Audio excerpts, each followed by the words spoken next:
확정일자를 갖춘 경우 확정일자에 의한 우선 면제권을 후순위 채권보다 우선에 변제받을 권리가 있는 거죠. 그러나 환산분이 초과되는 경우는 대항력과 계약개시 요건만 인정이 되고 우선 변제권이 없는 일반 채권에 불과하죠. 그래서 말소기준을 이전하면 대항력이 있어서 낙찰자가 인수해지만 말소기준을 이후에 있다면 낙찰자에게 대항력을 주장할 수도 없고 우선 변제권도 없어가지고 일반 채권자에 불과해서 배당에 참여할 수 없죠. 배당에 참여하려면 배당 요구 종기 전까지 임차보증 갖고 채권 감리해서 배당 요구해야 되는데 그래봐야 일반 채권으로 해서 배당에 참여할 수도 없겠죠. 후순위 채권으로 배당에 참여하기도 상당히 어려울 겁니다. 어쨌든 그런 방법으로 배당 요구해야 된다. 환상보증은 법인제 보면 지금같이 서울시 같은 경우는 2002년 11월 1일부터 2008년 8월 24일까지 2억 4천만 원 이하이죠. 수도권 감밀업채권은 1억 9천, 광역시는 1억 5천, 그 밖의 지역은 1억 4천이었습니다. 그러나 2008년 8월 21일부터 2010년 7월 25일까지는 2억 6천유로 2천만 원씩 증액했죠. 2억 1천, 1억 6천, 1억 5천유로 증액됐다가 2010년 7월 26일부터 2013년 12월 30일까지는 3억, 2억 5천, 1억 8천, 1억 5천 환산보증했죠. 이때까지는 상가 건물가액의 2분의 1 범위 내에서 최우선 면제를 받던 시절입니다. 최우선 면제. 소액 임차인 경우는. 그리고 2014년 1월부터는 소액 임차 보증 일정액은 2분의 1 범위에서 받을 수 있다는 받게 됐고 환상보증금도 2014년 1월부터 2018년 1월 25일까지는 서울시는 4억, 수도권은 과밀업채권은 3억, 광역시는 2억 4천, 그 밖의 지역은 1억 8천이죠. 그리고 2018년 1월 26일부터 2019년 4월 1일부터는 6억 천, 5억, 3억 9천, 2억 7천에다가 올해 바뀌었죠. 2019년 4월 1일부터 현재까지는 서울시 같은 경우는 9억 이하일 때 환상보증 범위 내에 있는 거죠. 수도권 과밀업채권은 서울시를 제외하고는 6억 9천만 원 이하일 때 광역시에서 인천군 지역은 과밀업채권에 들어가니까 그걸 제한 광역시 같은 경우는 5억 4천만 원 이하일 때, 그 밖의 지역은 3억 7천만 원 이하일 때 환산보증 범위 내에 있어서 대항력과 계약갱신 요건 10년 그리고 우선 변제권, 즉 확정일자 우선 변제권을 받을 수가 있는 거죠. 이 받을 수가 있는 겁니다. 마이크가 지금 빠졌네요. 이렇게 받을 수가 있는 거죠.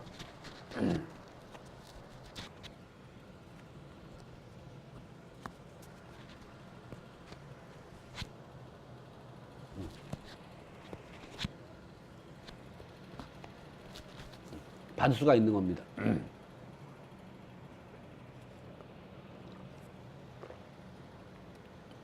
자, 그러면 지금까지는 소액 임차인이 환산보증금을 갖고 계산하는데 이렇게 서울시 같은 경우는 6,500, 또 감밀업채권은 5,500, 그 다음에 3,800, 3,000일 때 2,200, 1,900, 1,300, 1,000만 원을 환산보증금 갖고 계산한 소액임차를 결정해서 최우선을 받을 수 있다는 걸 알아봤고요. 이번에 이제 환산보증금이 상임법에 적용 대상인지 아닌지를 이 도표와 같고 환산보증금 범위 내에 있는 사람만 확정일자를 받을 수 있어서 우선 변제권이 이루어진다. 이런 내용을 공부했습니다. 그러면 상가입자인이 대항력과 확정일자를 받았다면 그 효력은 이 내용은 뭐 주택임대차에서 공부했으니까 그래도 한번 다시 보면 상가입차인이 대항력과 확정일자를 받았다면 그 효력은 어떻게 되는가? 그래서 상가입차인이 대항력과 우선 변제권을 하면 이렇게 알고 있으면 된다. 이런 얘기죠. 상위법이 시행되기 전에 예를 들어 2002년 5월 10일 날 사업자 등록과 건물 인도를 갖췄다면 그리고 2002년 11월 1일 날 확정일자를 받았다면 왜냐면 이때는 상위법이 시행되기 전이니까 이 사업자를 먼저 갖고 대항요건을 갖췄다고 해도 이 대항요건은 상위법으로 보호받을 수 있는 대항요건이 아니죠.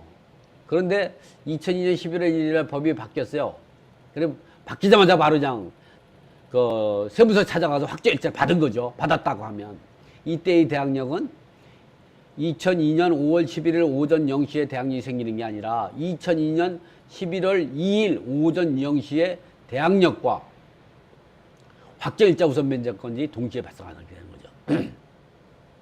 이번에는 2005년 5월 1일 날 사업자 등록과 건물 인도 받고 대항요건을 갖추고 2005년 5월 10일 확정일자 받았다면 대항력은 2005년 5월 2일 오전 0시에 발생하고 이렇게 대항력이 발생하고 확정일자는 당일 주간에 발생합니다. 당일 주간이라는 거는 확정일자가 5월 10일이니까 5월 10일 당일 주간입니다. 당일 주간이라는 거는 세무서가 문 여는 시간 09시 땡땡부터 18시 정각이 되는 거죠. 그 시간에 같은 날짜에 확정일자 받아들면 다 동순위가 되는 겁니다. 이번에는 상위법으로 5월 10일 날 확정일자를 대항력이 발생하기 전에 먼저 확정일자를 받았다면 대항력이 발생하기 전까지는 확정일자 효력이 없습니다. 그래서 대항력이 발생하려면 즉시 발생하게 돼. 모든 법률은 그죠. 어떤 그 효력이 발생하지 않은 어떠한 요건을 갖춰야만이 효력이 발생한다. 그러면 그 요건을 갖추지 않을 때까지는 그 효력이 발생하지 확정일자 우선 변제가 효력이 발생하지 않다가 어떠한 요건이 갖췄다. 대항력이 발생했다면 즉시 발생하게 돼서 같은 날 대항력권과 확정일자를 받았다. 이랬을 때에는 다음날 오전 0시에 대항력과 확정일자 우선 면제권 효력 발생이 동시에 발생하게 되는 거죠. 상위법 최단 기간은 1년입니다. 그리고 나서 계약갱신 요건이 10년 동안 보호가 되는 거죠. 근데 여기서 여러분이 아셔야 될 게 환산보증금 범위 내에 있는 사람은 묵시적 갱신으로 자동으로 10년이 연장이 되지만 환산보증금 범위를 초과되는 사람은 묵시적 갱신이 인정이 안 돼서 계약갱신을 해야 합니다. 10년 동안. 계약갱신 요구를 하지 않으면 묵시적 갱신 됐다면 민법 민법상 묵시적 갱신이 돼가지고 그럴 때 임대인이나 임차인이 누구나든 계약을 해지할 수 있고 그럴 때는 임대인이 계약 해지 효력은 6개월 있다가 임차인이 계약 해지는 한 달 있다 30일이 지나면 계약 해지 효력이 생기죠. 상가 임차인의 계약 개시 요구가 임대인의 계약 개시 거절. 상임법상 임대인과 임차인은 계약 만료 전 6개월 전부터 한 달 전까지 사이에 계약 개시 요구에 대한 정당한 사유 없으면 이를 거절하지 못한다. 이런 임차인은 계약 만료 전 6개월 전부터 한 달 사이에 계약 갱신을 전체 임대차는 10년 동안 보호를 받았다. 그러나 임차인이 사예맥을 3개월 동안 3기 이상 연체한 사실이 있는 경우라든가 임대인 동의 없이 임차권을 양도하거나 전대차한 경우는 계약을 해지할 수가 있는 거죠. 상가 임차인의 계약 개시 요건은 5년에서 10년이 연장이 됐죠. 2018년 10월 16일부터 새로 계약을 체결한 임차인과 기존의 임차인들이 계약을 갱신한 경우는 이제 여기서가 중요한 게 뭐냐면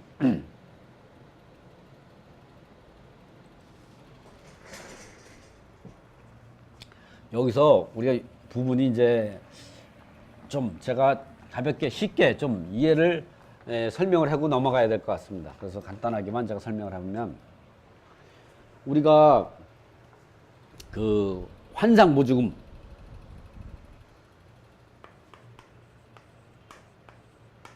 보증금 범위 내와 환상보증금을 초과할 때 이때는 대항력 그리고 계약갱신 요구권 10년 그리고 확정일자 우선변제권이 생기죠. 우선변제권을 갖게 되는 이럴 때 초과될 때는 요거만 있고 확정일자는 받을 수가 없죠. 이렇게 이와 같이 지금 같이. 근데 여기서 우리가 하는 게 이렇게 그러다 보면 첫 번째 이 말소 기준 권리 말소 기준 전에 있는 경우는 이게 요건 1번 2번이라고 해요. 환산보증금 범위 내에 있는 1번 2번 말소 기준은 다음에 있는데 1번 2번이 있다. 이 환산보증금 범위 내에 있는 사람은 1번 초과되면서 2번이라고 했을 때 이런 임차인이 있다. 이런 임차인이 이제 갑이 있고 을이 있고 병이 있고 정이 있다. 이랬을 때 이 사람은 배당 요구할 수도 있고 배당 요구할 수도 있고 대항력을 주장할 수도 있고 이 사람은 배당 요구할 수 있는 우선변제권이 없어서 대항력만 주장할 수 있으니까 어차피 두 사람은 가부는 전세보증금을 갖다가 손해보지는 않겠죠. 그러나 이게 후순위 같은 경우는 병은 환산보증금 범위 내에 있기 때문에 확정일자 우선변제권으로 순차배당을 대항력은 없어요. 말소기준걸 이유이기 때문에. 하지만 확정일자 우선순위 배당받지만 이 정은 환산분이 초과되기 때문에 배당에 참여할 수 있는 권리가 없어요. 이런 차이가 있어요. 말소기준 이전이 없냐. 그리고 우리가 또 알아두어야 될 부분들이 뭐냐면 알아볼 부분이 뭐냐면 계약갱신 요구권이죠. 계약갱신 요구권. 계약갱신 요구권이 이와 같이 환상보증 범위 내에 있는 사람은 계약갱신 요 10년이 묵시적으로 갱신할 수 있어요. 묵시적. 물론 뭐 계약갱신은 당연히 뭐 되는 거고 묵시적 갱신 이 인정이 돼요. 그러나 환산분이 초과되는 사람은 묵시적 갱신이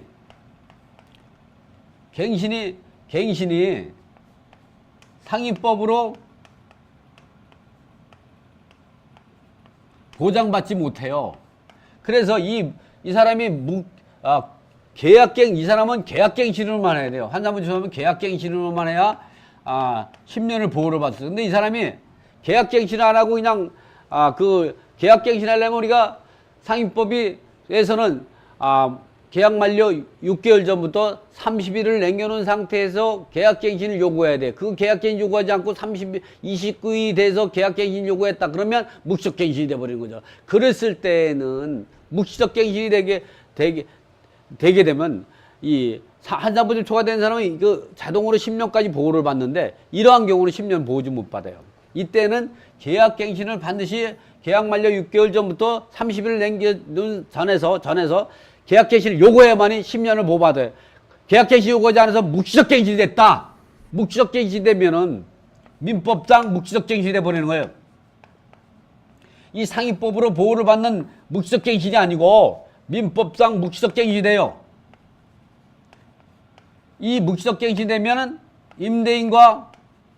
임대인은 계약 해지 통지로부터 6개월 있다 계약이 해지 효력이 생기는 거고 임차인은 1월 있다가 계약 해지 효력이 생기는 거죠. 어쨌든 임대인과 임차인 누구든지 계약을 해지할 수 있으니까 10년을 보호받을 수가 없어요.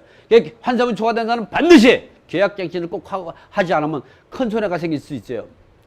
지금 법률 체계상 앞으로도 이런 법은 좀 변경이 돼야 되지 않나 생각이 듭니다만 앞으로도 그런데 여기서 중요한 건 뭐냐면 2018년 10월 12일부터 새로 계약한 사람 같은 경우는 이 법의 적용을 받아가지고 환산분이 초과되는 사람은 계약갱신 요구해야 되고 환상보증인 범위 내에 있는 사람은 묵시적갱신을 할 수도 있는데 문제는 뭐냐면 2018년 10월 16일 이전에 종전의 임대차일 때는 어떻게 했느냐 이 문제죠.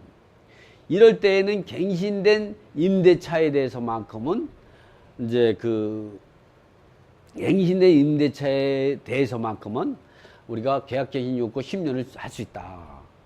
근데 갱신된 임대차라고 할 때는 환상보증 범위 내에 있는 사람은 묵시적갱신은 자꾸 갱신이 되니까 당동으로 10년까지 보호를 받을 수가 있지만 환상보증 범위 내에 환상보증을 초과되는 사람은 묵시적갱신 인정 안 한다고 했죠.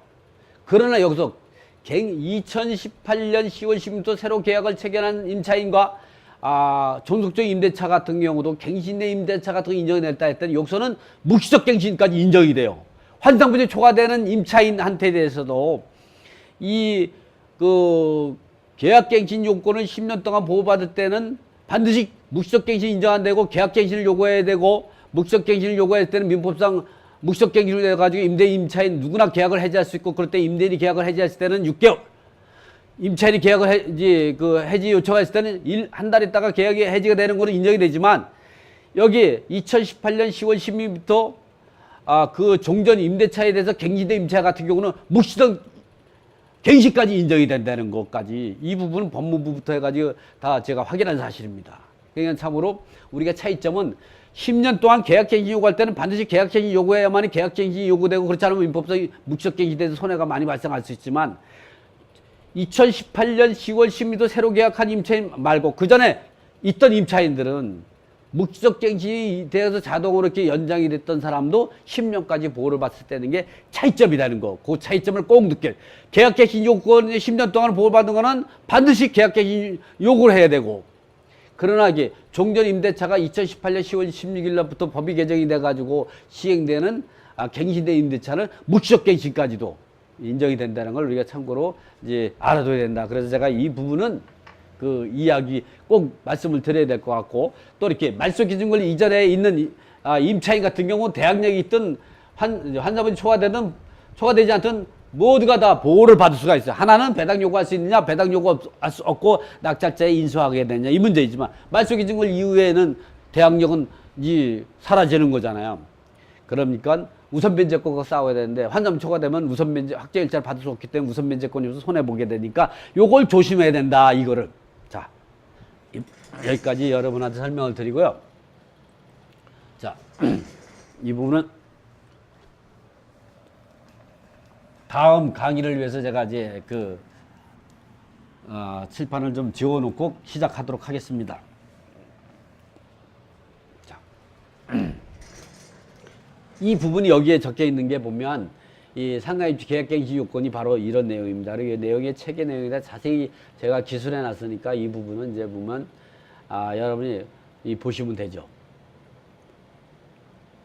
또 이게 환산보증금 얘기할 때는 부가가치세는 계산하지 않습니다. 이 부가세 같은 경우도 참 이제 조금씩 다툼이 생길 수 있는데, 이 부분은 제가 이 부가세 같은 경우도요, 좀 부가세를 갖다가 세를 환산 보증금 범위에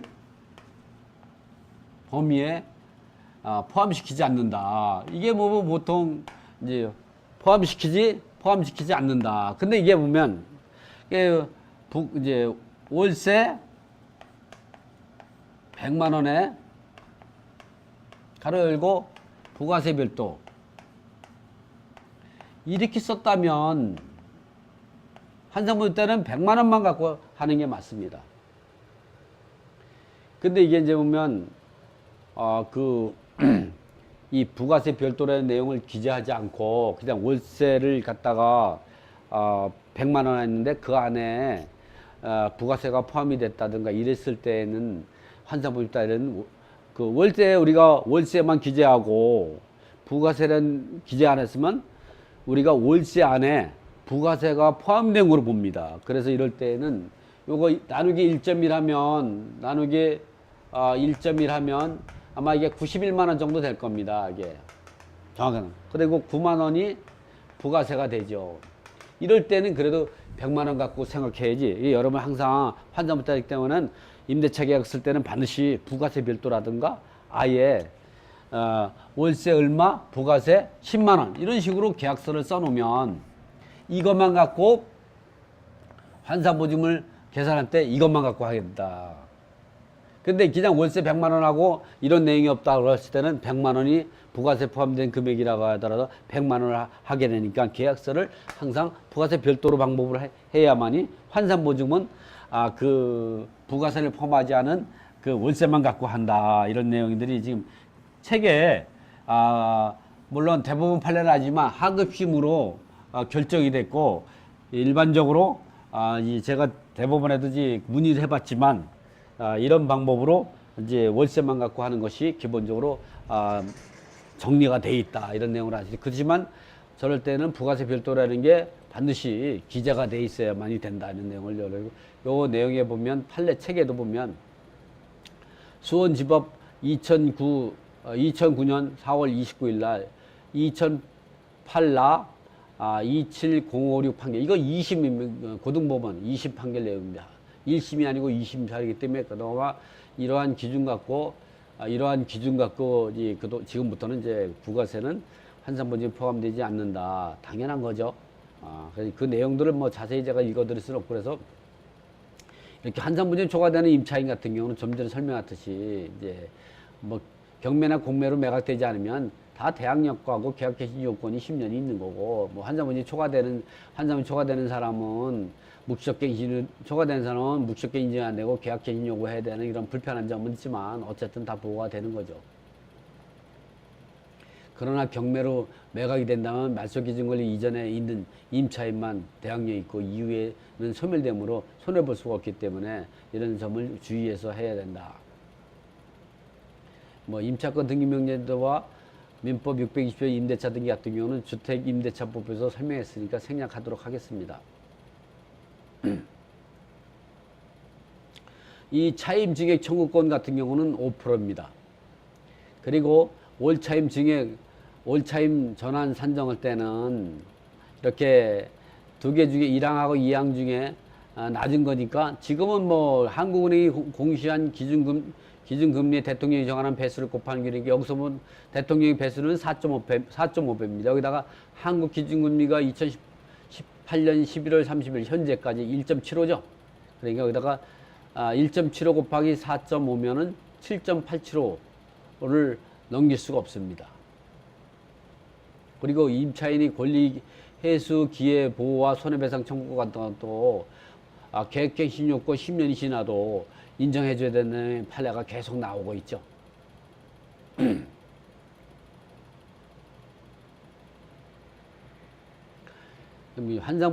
임차인이 상임법상 보호대상 환상보증을 초과한다면 어떻게 되는가 이런 부분도 나왔고요.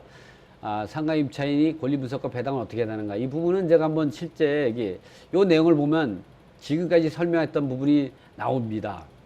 상가 건물은 주택에서 임차인이 권리를 공부한 것과 차이점이 있다. 환상보증 초과되는 임차인은 대항력만 있고 우선변제권이 없다. 이런 내용은 지금 설명했던 내용들을 참고하면 책이 나오고 이런 내용들을 설명했고, 이 그림은 좀 전에 제가 말소기준권리 이전에 대항력권을 갖춘 그 환상보증 법인 내에 있는 사람하고 초과되는 사람, 그리고 그 말소기준권리 이후에 환상보증이 있는 사람하고 초과되는 사람은 어떠한 권리가 있는가 설명한 것을 이 책에 자세히 기술해 놓은 겁니다.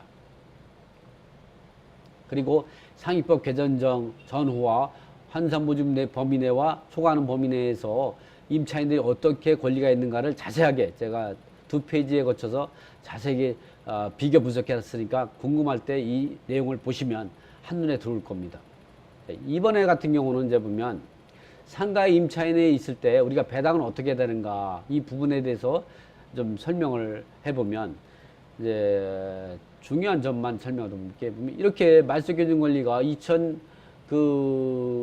12월 10일이라고 하면 이런 경우는 상위법이 시행이 2002년 11월 1일 시행됐으니까 상위법이 시행되기 전에 근저당이니까 이 임차인들은 소액 임차인이든 사업자가 먼저든 의미가 없는 거죠. 왜냐면 이게 사업자 등록을 2002년 10월 10일이니까 이거보다 먼저 사업자 등록을 했다도 상위법이 시행되기 전에 설정된 거기 때문에 이 근저당권에 대해서는 효력이 없기 때문에 이게 우선해서 배당을 받게 되는데, 이거보다 먼저 우선하는 당해세가 있다면 당해세가 먼저 배당을 받을 것이고, 당해세가 없다면 근저당이 1순위 배당을 받게 되는 거죠.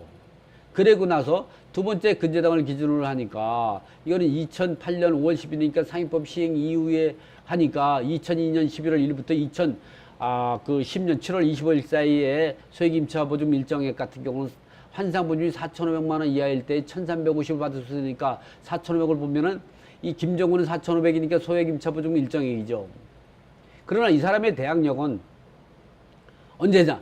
상위법이 시행되고 나서 하니까 이 사람의 대항은 2001년 10월 11일 오전 0시가 아니라 2002년 11월 1일 날 대항력권을 갖추게 된 거니까 2002년 11월 2일 오전 0시에 대항력이 생긴다. 그리고 확정일자는 2002년 11월 10일 당일 주간에 발생한다는 거죠. 어쨌든 그러니까 이 사람은 1350을 근저당 SK하고 또 이 김정근이 확정일자 이런 거 갖고 기계했을 때 4천만 원, 500만 원 이하니 1350을 받고요. 이 사람은 환상보증이 100만 원 곱하기 100이면 1억입니다. 1억 5천이니까 환상보증 범위 내에 들어가 있지만 소액임차인은 아니죠. 이 심정주는 2,500 더하기 20 곱하기 100을 하면 2천만 원이 됩니다. 4,500이니까 환상보증 4,500이니까 1,350을 받을 수가 있는 거죠. 이기철은 2억 5천에다가 보증금이 300만 원이니까 이런 경우는 3억이니까 5억 5천이죠. 5억 5천. 자, 그래서 이 사람은 종전에 환산보증금을 초과로 확정일자를 못 받고 있다가 2018년 1월 26일 날 법 개정에 따라 환산보증금 범위 내에 있어서 확정일자를 받게 됐다. 이 사람은 최성식은 보증금이 4천이고 월세가 10이니까 이 SK 근저당 설정 당시에 4,500을 초과되기 때문에 환산비 5천이기 때문에 소액임차 보증금 일정을 못 받죠. 이 명구는 1억에다가 8억 5천이니까 이 사람은 9억 5천이니까 이 사람은 현행법상도 이제 환산보증 초과되는 거죠. 이 정만이 같은 경우는 보증금 1억에다가 월세가 700이니까 환산보증금이 7억에 8억이 되는 거죠. 그러니까 이 사람은 현행법상 2019년 4월 2일부터 환산보증금이 보호를 받는 상가임차인이기 때문에 이 사람은 이 당시에 확정일자를 법이 개정이 된 날 즉시 알아가지고 확정일자를 받았다고 합니다. 제가 이렇게 만든 거지만요.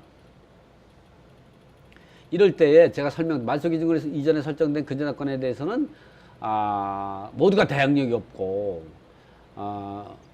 소액임차인도 주장할 수 없고 먼저 배당을 받고 그다음에 이제 이 최우선 변제도 4,500만 원을 기준으로 하고 1차 계정 때 설정된 5천만 원 기준하고 또 2차 계정 6,500을 기준으로 해서 이렇게 소액임차를 결정하게 되는 거죠. 그래서 배당을 보면 배당 순위가 이 내용은 뒤에 있으니까요. 요걸 기준으로 하니까 요걸 기준으로 하게 되면 4,500만 원 1,350을 계산하고 나서 그다음에 근저당권 SK가 신협이 2008년 5월 10일인데 김정건이 확정일자가 2002년 11월 1일이니까 더 빠르죠. 김정건이가 배당을 받고 그다음에 근저당권 SK 받고 그다음에 확정일자 근저당 담보물건이 더 이상 없어요. 그다음에 이제 확정일자를 보니까 확정일자가 2014년 12월 10일 날 있고 힘동준이 없고 이 사람 확정일자가 2018년 1월 26일 그러니까 그리고 최성식이는 확정일자는 2012년 8월 15일이니까 이 최성식이 확정일자를 기준으로 하니까 소액임차 보증 일정액은 2010년 7월 26일부터 2013년 10월 30일까지는 5천만 원일 때 1,500이니까 이 김정근이는 다 받았으니까 됐고요. 이 사람은 심동준이는 확정일자가 없지만 좀 전에 4,500만 원 이하일 때 1,350에 받았고 지금 요 최성식이 확정일자를 기준으로 하니까 5천만 원 1,500이니까 150을 그 최우선을 정액해서 더 받을 수가 있는 거죠. 그 다음에 최성식이 본인도 소액임차인이죠. 소액임차인인데 4,500을 초과됐기 때문에 그다음에는 못 받아도 지금은 5천만 원 이하일 때 1,500을 받을 수가 있는 거죠. 그리고 나머지는 확정일자에 갖고 배당을 받으면 되는 거고요.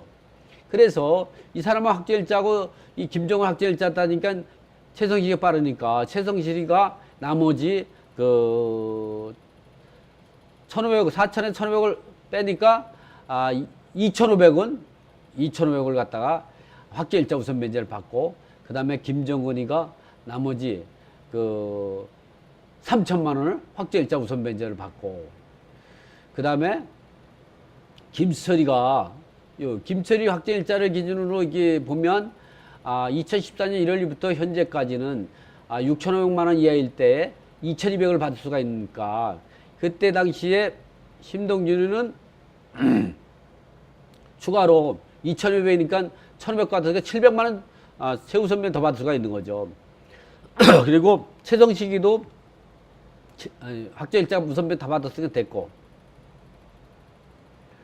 이렇게 증액받고 그 다음에 이제 김철이가 확정일자 우선 면제권을 받고 이런 식으로 순차 배당을 하게 되는 거죠.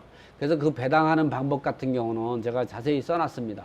그래서 일반적으로 당일세 100만 원이 있다고 생각해서 105만 원 하고 국민의 근저당권자는 상위법이 시행되기 전에 설정된 거기 때문에 2억 4천을 잡았고 그 다음에 김정근이가 1,350을 1차적 소액임차인 결정 기준은 김정근 확정일자와 SK 신협 근저당권 4,500만 원일 때 1,350 2002년 2002년 11월 1일부터 2010년 7월 25일 사이에 설정된 근저당권이라든가 확정일자, 담보 가등기, 등기대 임차권, 전세권 이런 것들 확정일자 우선 면제권 있을 때는 4,500만 원 이하일 때 1,350은 저당권부 채권자가 예측할 수 있었던 소액임차 보증금 일정이기 때문에 우선에 변제받을 수가 있다.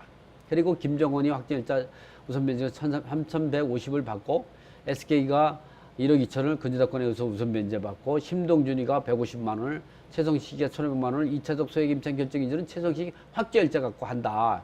그리고 최성식이가 확정일자 우선 변제권은 2,500을 배당을 받고 팔수준의 심동준이 700만 원 법 개정에 따른 소액임차 보증 증가부 즉 3차적 현행법상 상가건물 임대차 보상 소액임차는 6,500만 원 2,200을 한도도 3분의 1이 아니고 2014년 1월부터는 2분의 1 범위 내에서 최우선 받게 됐다.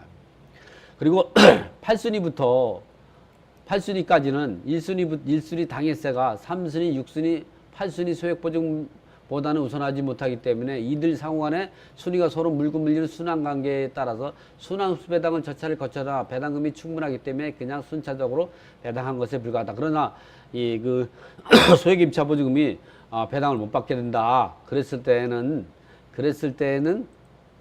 못 받는다고 했을 때는 순환 흡수 배당을 해야죠.